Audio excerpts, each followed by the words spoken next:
Hi, it's Gadget UK here again, back with this thing again, the TF530. I broke a pin off it. Can you see there? Got a pin missing. This video is going to be bits and pieces. I want to replace the socket on here. So this is a really well used. You can see, look, it looks a bit green there. It is the original, you know, sort of slightly corroded socket that came on this board. This is the one that I fixed way back, and obviously it's got a Super Denise thing there. It's got the 1 meg RAM that I expanded there. But anyway, I've been using this quite a bit for testing these, you know, mods like this with pins, round pins, and it widens them. So this is now super flaky. It's like you can plug something in and it won't work. You get yellow screen or a green screen or a red screen, and then you unplug it, plug it back in, and then it's all right. So yeah, it's been driving me nuts. So I'm going to replace it. So we'll start with that actually, and then we'll fix the pin on this. I've also got some FPUs that we're going to test in this video as well. I bought 5 of them from China. It'll be interesting to see whether they are working and genuine. So because I've not used the desolder station for quite a while actually, I'm going to go with some of this tip tinner here. It's just like a solder paste with something mixed with it, I don't know what. Something that's corrosive, I think, because you see the tip there, look how oxidized and yellow and what have you that looks like. You know, it just looks awful. But if we just dab the end in there, just give a wobble around, can you see that? Look how shiny that looks. Looks super clean. And then if we just give it a clean here, yeah, look at that. The tip of that is now almost good as new. I could submerge it further there, but I only want to just deal with the tip. But yeah, I'm going to use the desolder station here. I'm not going to be messing around on individual pins with the desolder pump. Oop. You can see it's powder, just from dropping that there, you can see the powder bouncing around there. So yeah, it's quite good stuff that. I think I got that from Amazon actually a while back. So I'll just get a little bit of solder onto the pen. Yeah, you can see, because I've got quite a large tip, can you see it's tinned the trace a little bit.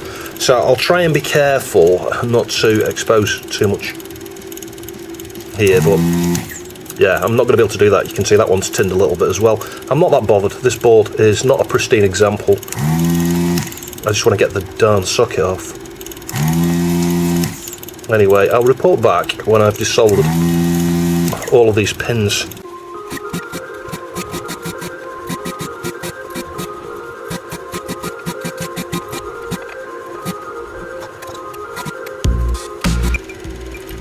These last pins over here I am seriously struggling with because they're bent right over. There you go, I just nearly scratched the board there. Yeah, they're bent right over at manufacture just to secure the socket before it was wave soldered or something.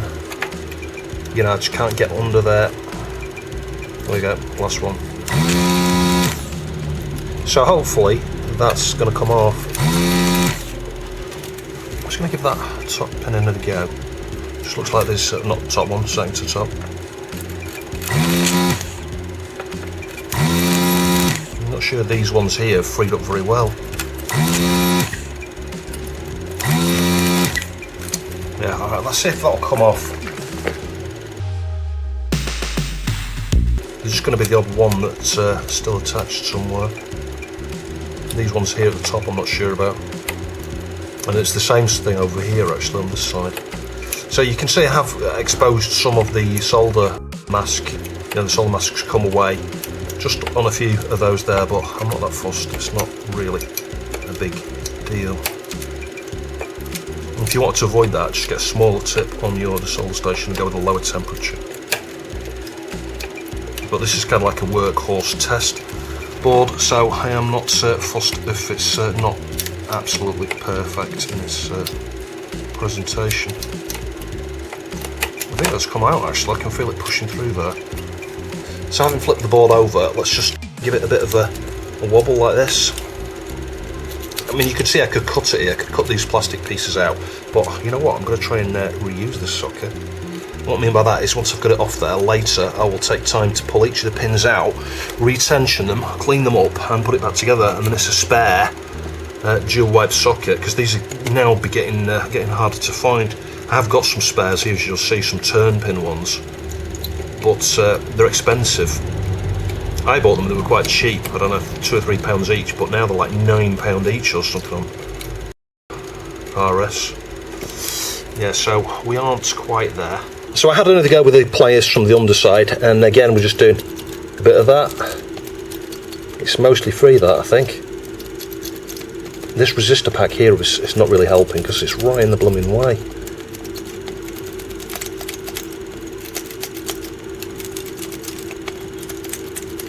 Let's now see if we can start to get it off. Yeah, look, it's coming. There we go. Hey! Fantastic. So no through-hole playing.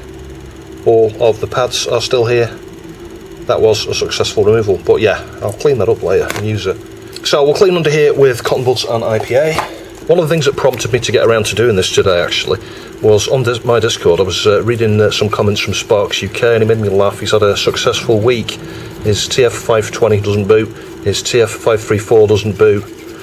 His Mathazar 14 MHz CPU's giving him gurus. And the Neo Geo he's been repairing is giving garbage display. So yeah, it made me laugh, but then he followed up by saying, and his CPU socket is the problem with one of those actually. The reason a couple of those cards weren't working is because he's damaged the CPU socket from constant testing of these turn pin upgrades. So yeah, it kind of prompts me because I thought, yeah, I've got the same problem with mine. It's been driving me nuts. Let's take opportunity while I have a little bit of time today and I'm feeling capable, and swap these darn sockets on a couple of boards. There's a 2000 as well. I might cover that in this video. So all cleaned up with IPA. Just for good measure, I'm just going to go gently here over with the fiberglass pen. The reason being is because any oxidisation there we are going to clean off, and then when I solder it's going to flow through to this side quite well. And we've got our brand new socket from RS Online. Do make sure you get pin 1 the right way, and I'll stuck it on the wrong way there. And look, straight on. No worries at all. Just flipping that over. It is unfortunate I removed some solder mask on a few connections here, because you know what? It would have been a perfect job otherwise. Hang on, solder iron's not on. So solder iron's heated up. I'm going to anchor it on a couple of sides first. A couple of corners. Press it at the same time. Now, one thing I've learnt with larger sockets and larger connectors when you're doing this, it's all very well anchoring the corners, but actually there's an advantage in anchoring in the middle as well. So, you know, we'll flip it over now. We'll just make sure that that is flat. So, you know, you need to be looking down the sides of it from both orientations and things. Just make sure it is flat. It is. It's nice and flat, that. But then flip it back over and anchor it again. So we'll anchor it in this corner here. Just because it's large, it can warp on one side or the other. Certainly when you start to solder, when you solder connectors like this, large connectors, you can find the heat makes it warp. So like I've anchored that one, I've been pressing it from the underside, and we'll do, you can just about see the one up here. Again, press it and anchor that one there, like that. But then go a stage further because it's so large and anchor it in the middle. That's a ground, I think, or a supply rail. It's quite a beefy trace there. And again, just press it. There you go, it moved then. It moved, so the centre had just warped out a little bit, yeah, because it's so large. So yeah, that's just something extra, an extra point. Yeah, it's quite a large blob of solder there because some of the solder mask had worn away. And again, that just clipped in.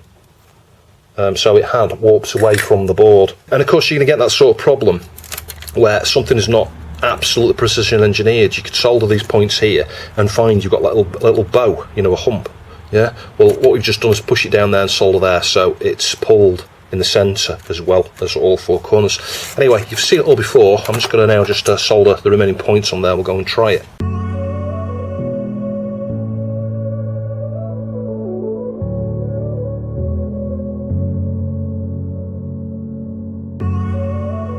So finally, a bit of cleaning here.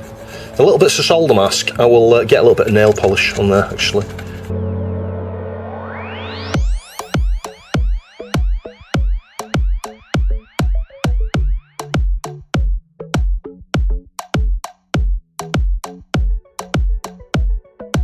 And of course we'll clean this edge here with a cotton bud and some IPA on both sides, because the stuff we've just been wiping, you know, has got a bit of flux residue.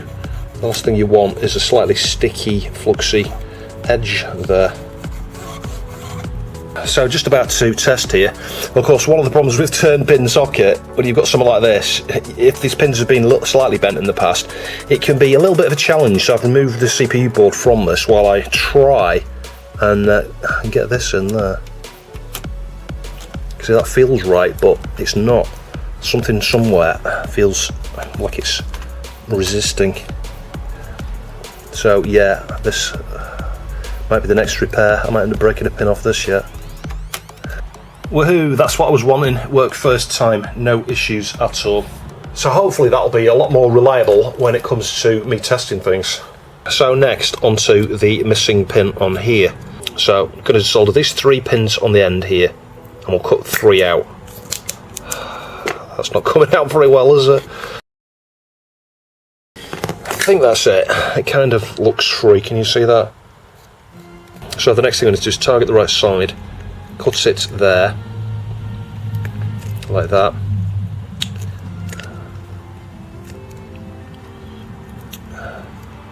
And then just see if we can wobble these pins. Are they moving? I think maybe this third one isn't not moving. Let's just wobble and got some solder on there now. Look, let's just give those another go. Of course, the desolder station makes super light work of this. You'll get it off dead easy, and you won't get bits of solder like I just did there.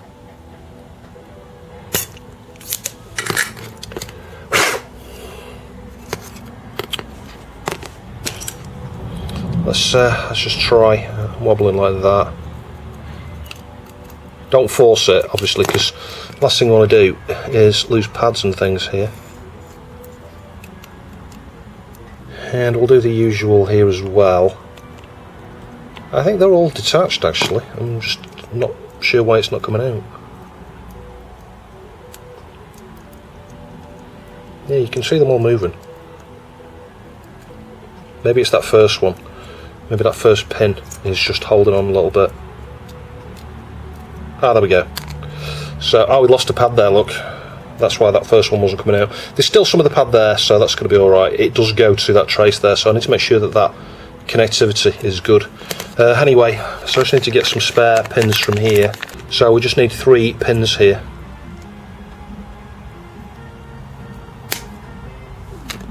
And of course, replacing 3 pins is far easier. Alright, I did damage a pad there, that's unusual for me, I just got a bit impatient with it. But yeah, replacing 3 pins is far easier than trying to desolder the whole strip.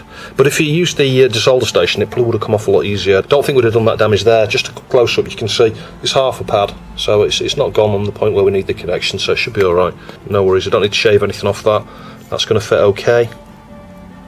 So we need something to help us line the pins, so I'm just going to separate the 520 from this 2000 CPU slot adapter here. It's pretty stiff, this actually. It's a brand new one that I built. It came from Sparks UK actually. It had a bunch of these CPU relocators done. You can see it's sticking in the middle, look, it don't want to come out.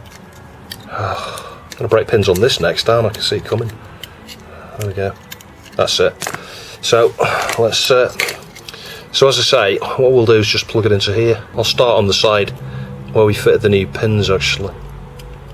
There we go. Just makes it a little bit easier, and press the 2 together. It's pretty tight. Oh, we didn't bend any more pins there. No, we didn't. So those are in position now, so we can just solder. Sometimes it's worth just pressing up on the 3 pins to make sure it's as flat as it can be with the board, because you may find a slight difference in alignment there. You know, they may have come from a different manufacturer, and I think that's the case with this. But anyway, we'll just solder those 3 pins now, and then I need to just test connectivity to that connection on the underside. Because of the type of pins here, I might even be able to just add a bit of solder to the underside, that point where that pad is half a pad. It was the end one, wasn't it, I think? So, let's have a look. And of course we need to separate them again in order to have a look, so let's just carefully. That's it. Yeah, so they're all nice and straight. So it was just down here, wasn't it? So it was just down here. You need to make sure that there is sufficient solder just down there. So I'll just get the solder there, and just for good measure, we'll add a little bit of flux there, and I'll just give that a reflow that way.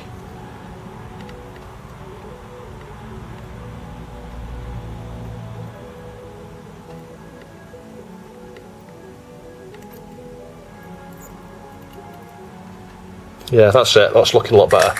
So I'll just have a clean around there with the toothbrush and some IPA, and we'll go and test it. So it's been running time, gal, for about 20 minutes there, so I know my socket and everything is good. Let's just disconnect this. We'll leave it plugged into, you know, the adapter plugged in there, just see if we can get the card out. Not the easiest thing. It's kind of restricted on this side here, look, because, there we go, of the Super Denise. Yeah, and the pins there are okay. I hate removing these darn things. So we need to disconnect that. And we need to connect up the IDE to compact flash adapter here. Try not to put force on that when you're doing it, when you're disconnecting these adapters. And then we've got 5 volts on the left there, ground on the right. Just because this stupid adapter here needs that. And then we need to try and align this darn thing here, look. Oh. There we go. That's it. And then hopefully it's not going to break. That's it. It's in. And connects up into an OVR again. This one actually only needs one of them. It might be OVR or into. I'm not sure. It doesn't need both connections, the Rev 3. I forgot to mention that when I did the video on that. Switch it on. And it's booting. You can hear the floppy drive occasionally seeking. So that's good news. Yeah, there we go. Sweet. So I'll be a bit more careful. I have damaged 1 or 2 pins on other ones in the past. I think I damaged one of the pins on one of my TF536s, you may see that in the video, but it's just based on volume of disconnects and reconnects. You know, if you just plug something in once or twice, you'll be alright if you're careful. But when I'm doing stuff with these, I have boards in and out, in and out, in and out, like 50 or more times within a particular video, because I'm testing so many combinations of different things. So it's very easy, even if I am super careful, to occasionally break a pin off. And consider this an update to the TF530 video actually. You'll remember in that video I had a 1.3 meg, didn't I, because I'd cached the Kickstart ROM in fast RAM.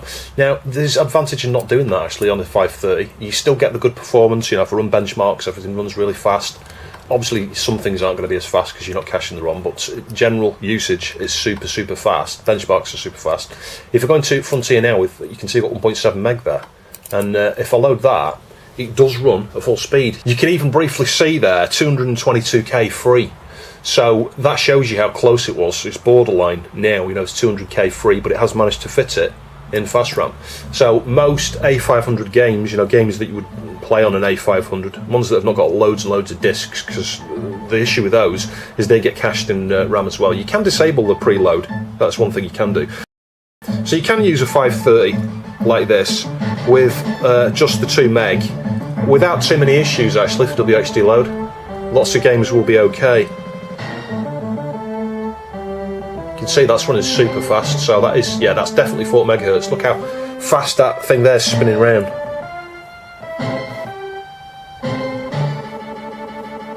So yeah, think twice about caching the ROM in fast RAM if you've only got 2 meg of that 32-bit fast RAM.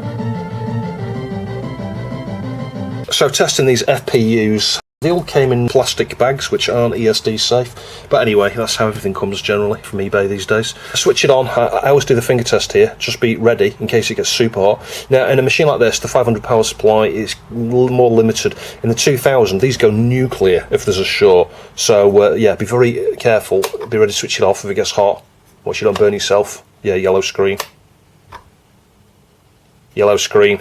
And I'll just show you that so you know I'm not talking porkies here. Look, yellow.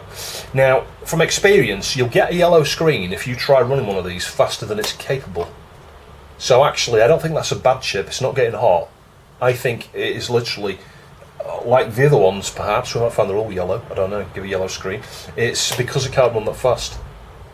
Yeah, so we'll try that somewhere else. Anyway, so that's not a good start, is it? The first one gives a yellow screen, so squeeze together. There you go, it's clipped out, look. And try and pull upwards. There we go. So we'll inspect the pins there. They look a bit crusty, don't they? I might just try and clean them up. There's none that are misaligned or anything like that, but it just looks really crusty. It looks desoldered. Yeah, and the colour of it as well, you know, when they look like that, they've generally been resprayed. So here we go with the next one. The slice is there. The slice is there for the pin one.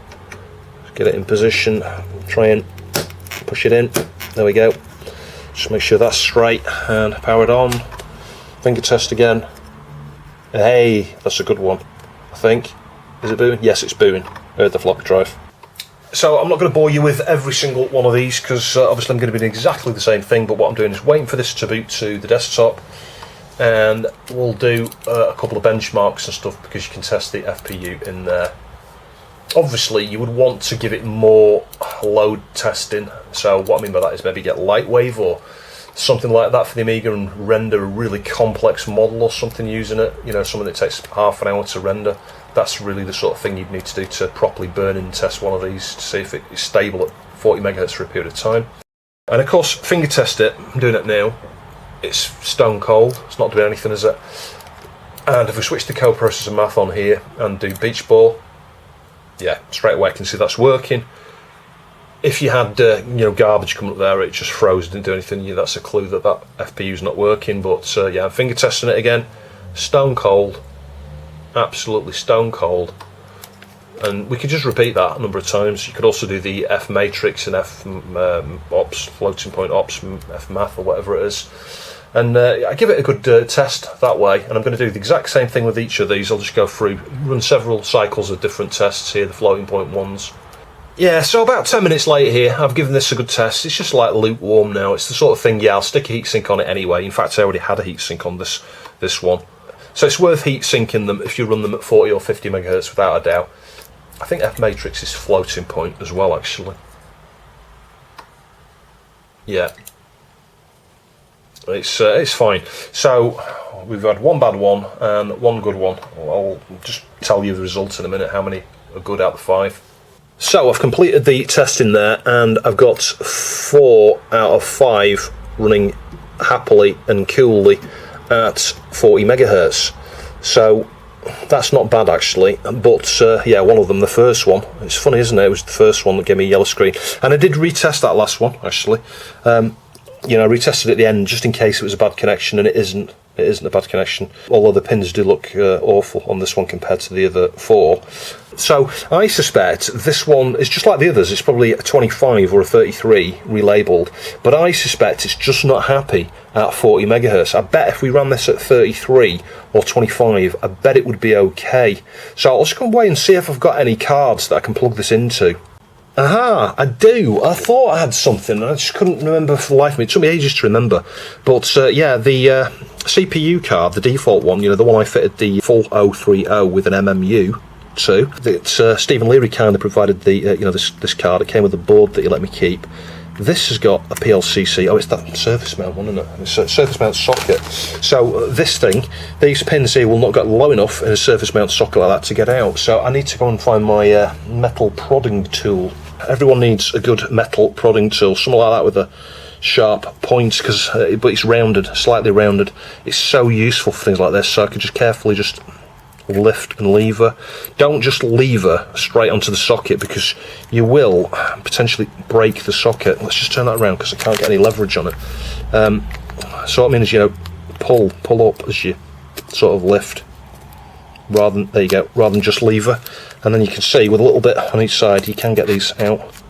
It's almost out there, look. So this one is clocked at 4. Oh, hang on, it's at 40. That's not going to solve my problem, is it? I thought I downclocked that to a slower speed, and now I can't remember if I've recapped this or not. I need to check my footage. I think I did. I think I recapped this, cleaned it all up, because it looks pretty clean, the connections and things there for something that's been corroded, but you can see it's not got an FPU, this.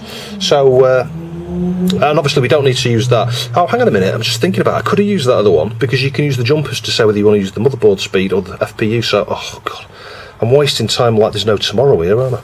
Let's just get this in. Where's pin 1 there now? If you look at the silhouette of you see that white line, there's a little dint there, can you see that? That indicates pin 1, so the notch there needs to go there. So let's try this yellow screening FPU in there. I do, however, need to go and get the A4000 and take the lid off. So the same thing I always do, which is to switch this on and test it before I do any changes. So that is booting. Let me just put the compact flash card back in. Yeah, when you use different CPU cards, you'll have to change the jumpers down here on a 4000 from internal to external. And the CPU card that was in here was configured that way. There we go. So they're both on internal, so this should now work. Assuming the card works. and assuming the FPU doesn't give us a yellow screen again. But I bet it won't. I bet it works. Place your bets. Do you think this is going to work? I think it is. I think that FPU is good. I think it just can't do 40. And it's booting from IDE. Flashing away there. Now hopefully it'll boot, I was going to say. Because one of the things is, obviously, this card is set up for an 060, so yeah, it's working there. 030. We've only got 16 mega fast now. Let's go into sysinfo. FPUs there. Let's quit out that. AIBB. So yeah, look, FPU clock 25 megahertz, CPU clock 25 megahertz, and if we switch to coprocessor math and do a beach ball, there you go, it works, there's nothing wrong with it. So I'm going to leave that on this card, why not? It's not got an FPU, we'll leave it on there. I will give the seller suitable feedback, it'll be a positive, but it'll be, I always like to leave a comment on there, you know, 6882, 4 out of 5, OK 40 megahertz, 1 OK 25 megahertz, and leave it like that, and then someone can see how the seller performs really. But that's okay, that is good. It's a good FPU, there's nothing wrong with it. It just isn't what it says it is. So yeah, you're going to think I'm crazy, but I am going to try and reclaim this in reuser at some point. So you can grab the pins here and push, and they push through. And I pulled one of the pins out here, so if I just get this super close, so you can see the first problem is there's a gap here between this springy bit and the outer edge. And if I just flip this around, can you see? It looks a bit greeny there. So yeah, I could soak these in vinegar, I could even just scratch them a little bit like that to clean the surface up, but then ultimately we just need to retension them. Can you see that now? It touches the piece of metal here. That's how it should be. And when you force that back into the plastic socket, the holder, when a pin goes in there, it will grip firmly on either side. God, my nails need cutting again. Anyway, I'm just going to clean this up here. I might even soak them all in some vinegar, but I'll take them all out, bend them all like that so they're all back in that shape, clean them all up with some vinegar, clean them with some IPA, or put them in the ultrasonic cleaner maybe, and then reassemble it.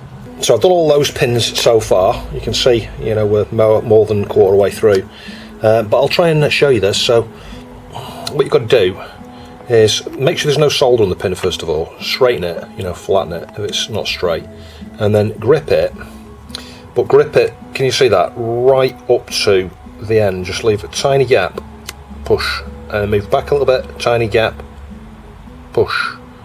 If you get too long you'll bend the leg. You can see that's pretty much through now, you can see it's coming out the side.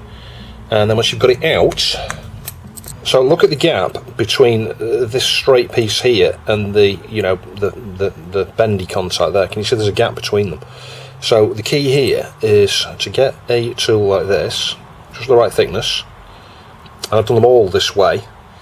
Push it in like that, about that position, pull it out, and then if we inspect it now, can you see the contacts are touching? When you've cleaned that up, and we'll do these in the ultrasonic, and slid it back into the housing, it'll make a really good connection.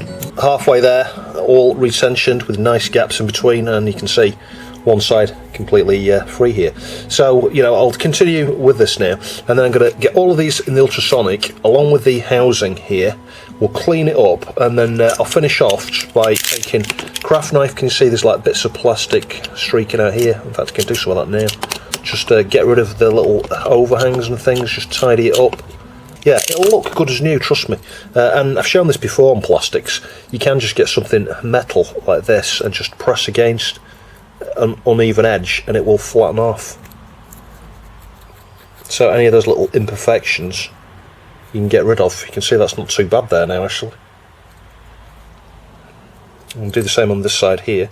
It's just where screwdrivers have you know, been in and out of it at some point in the past. Oh, it's got a little notch there, so I don't want to break that off, but we can straighten that bit, and we can straighten that bit, and of course we can just straighten this outer edge here. That's not bad. That is not bad. It's like I say, you could almost pass it off as a refurbished socket. It's the sort of thing though, it's always useful having a spare socket like this if you've not got turn pin run out or something, or just for testing purposes. You know, if I get a board that's not got a socket, I could just bump this on there and it will be good enough to stick a CPU in and leave it in. So push it a little bit, you can see it's sticking out already, get a little bit more, push it, push it, push it, there we go. It's pretty much out, I think. Where's it gone? So consequently doing it on camera, I almost lost it there. And I'll show you this again. So we're going to push this in, like that. See that? Now because we've pushed from that side, it might be bent one way or the other, so it's better to go back from this side and just give it a gentle push that way. And then, as you will see, if I just put it on my finger, can you see the gap? There's no gap there, look. So, we will now put that in there with all the others and take these over to the ultrasonic. And let's get the pins in. There are no holes in that, so it should be good to do that way. Switch it on, no heat, just use an IPA again. So one thing I didn't think about here is how to get them out. I'm going to try and use the magnetic tip on here, hopefully it'll stick to them. No, it won't, look, they're not magnetic. Oh joy.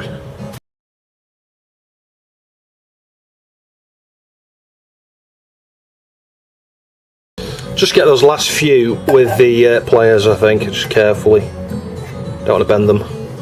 Yeah, without a doubt, this is going to be good as new in terms of tension. And the pins are really clean, can you see that? They do look really clean. So it's a case of, you know, getting it lined up there, like that. This isn't the easiest thing. And then push that bit there. You see I just split my nail there. And you can see that's most of the way in. We retensioned the outer spring, so like those two are pressing against each other really firm. That socket is going to be like good as new once I've got all the pins back in. So again, just give it a little pull from that side, straighten those out a little bit, I think, because that one's a bit bent. But yeah, what I might do with this is fit this on the 2000, where I'm going to remove the socket from that actually. But then I might do the same thing to that socket. Get the last one in. Just get it in the right place for the hole, push it a little bit. Right, those are in. Hold the socket firmly by the struts and pull. Yeah, I usually do this with magnification, not the camcorder. Yeah, that one's in. Let's just grab that last one.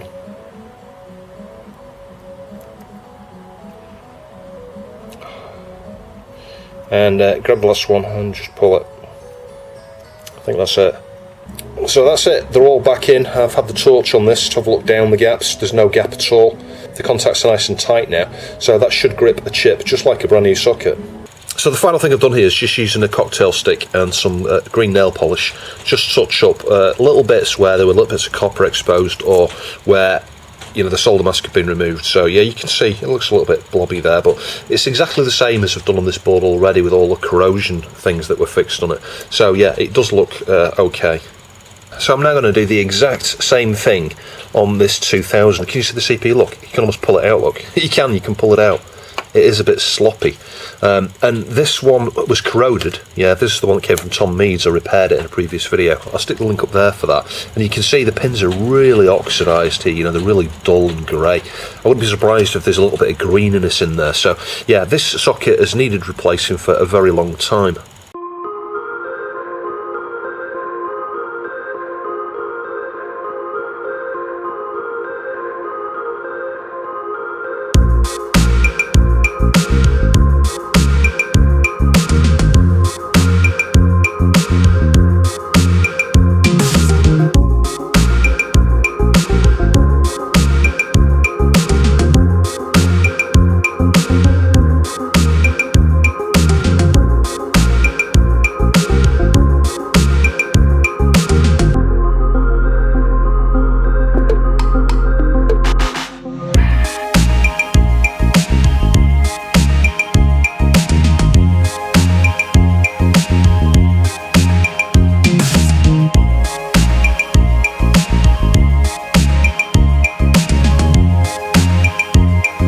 And there's a quick look at the solder points, looking immaculate.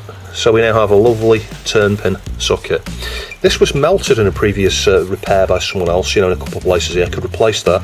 It's 86 pin that. From AliExpress you can buy these connectors here in a kit, because I bought some of those for, as you'll see in an upcoming video, a Zorro adapter for an A500. So I've got some of those spare, but there's nothing wrong with it. It's just a bit of melt in here. You know, this did suffer extensive warping around here from when it, you know, someone used hot air and set the temperature too high. So TF530 and adapter plugged in.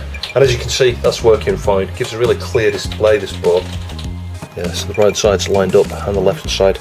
There we go. Really nice firm fit. So switch that on. Yep, we can call that a success.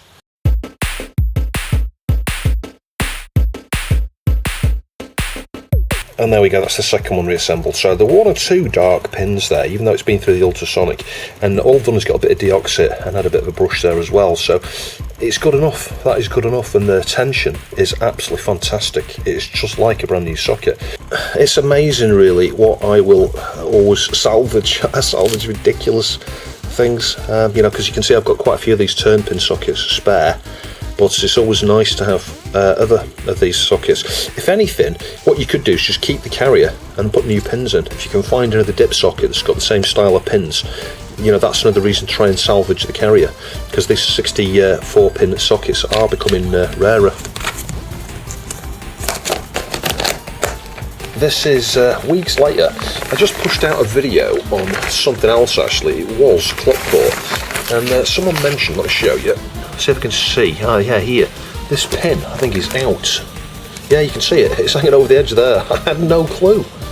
Now, I don't know whether I've ever had that out of here. I could have done. So maybe that's something I did. Is that pin on that side out as well? Well, let's get it out and let's have a look. Let's just try and get under there. Shouldn't really lift that much, but it'll be alright. Let's just try and get it out. Let's have a look at that pin. I've just grounded myself, by the way. Yeah, look at that pin. Stuck right out. So maybe that was the problem with this. I mean, it's been behaving normally apart from the issue I pointed out. So let me find my pliers. Let's straighten that pin. I think before I straighten it, I'm just going to put the meter on continuity. I want to check. I think it's a ground. But you see, if one part of that's not got ground, it could be a problem. Even though technically they're all joined up to the same place, it's not a ground. Hang on. Yeah, it is, it's a ground. So yeah, it's got a number of grounds there, so that might be redundant. So that may have caused no issues at all, but anyway, we've got to rule it out, I guess, because this is the board that has been playing up with Time Gal automatically starting the game when all the controls and things behave normally on it. Can't think how that would affect it. Probably unrelated. Almost definitely unrelated. God, I hope it's not going to break off.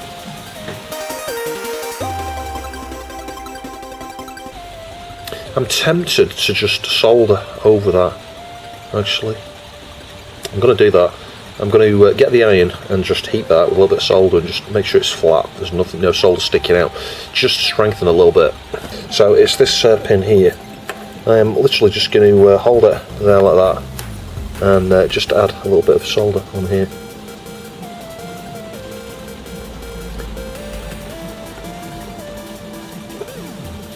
I'm not bothered if there's a blob at the top like that, because that doesn't make the connection with the socket. And I'm also going to solder it from this side as well, actually.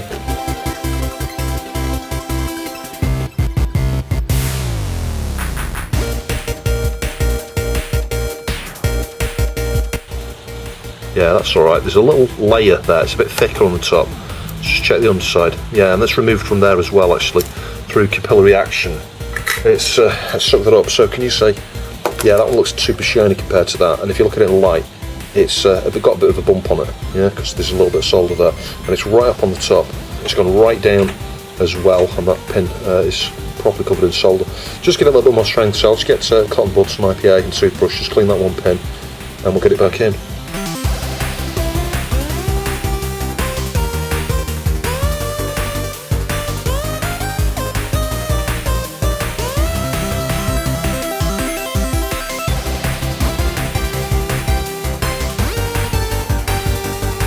So let's get it back in. Pin 1 is over here, pin 1 of the chip is there.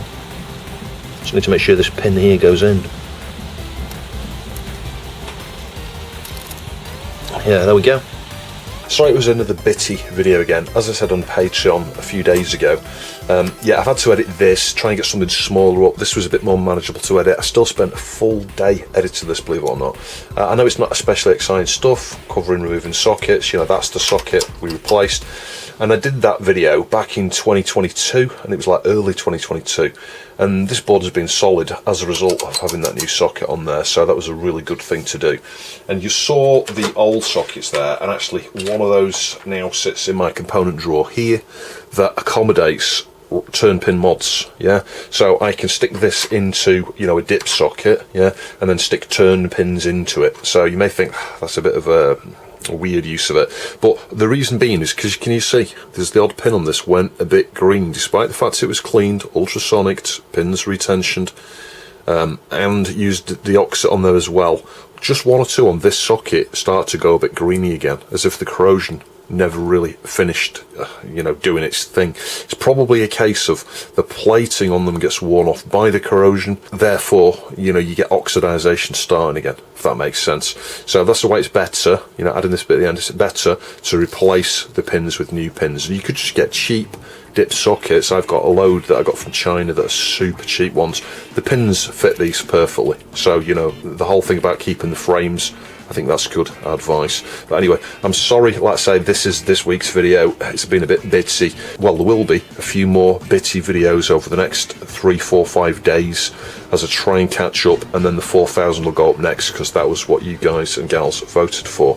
But thank you very much for supporting me, supporting the channel, being patient. I've just got a lot of different things on the go here, including, like I said, on Patreon, sidetrack before, yeah, a full day we spent from like 10:30 in the morning till 9:15, 9:30ish before we got home. A whole day in hospital following surgery there. So yeah, anyway, thank you very much for watching. If you'd like to support the channel, please see the Patreon and coffee links down below.